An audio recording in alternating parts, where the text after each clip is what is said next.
Ang cute ng magnanay na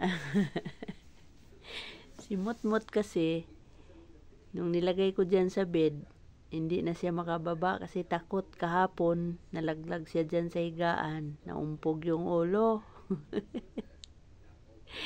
Kaya ang ginawa ni Malo, tinabihan na lang niya anak, dyan na kayo matulog kasi yung anak mo hindi na makababa, Malo, no? Yakapin mo. Parusa mo yan, Mutmut, sa kakulitan mo.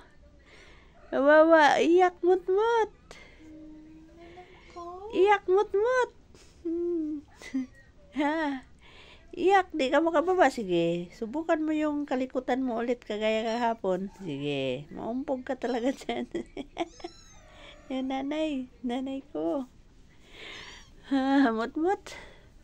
O sige, tingin-tingin naman sa paligid, Mutmut. O Malo, sige.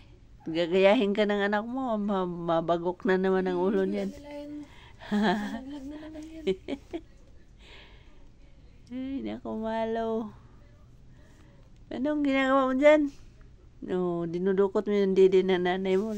Loko. Nakakatuwa naman itong... Sige, dumidi ka muna kaya dyan ka na matutulog. Kinutkot niya. Kawawa si Mutmut. Nagano na lang.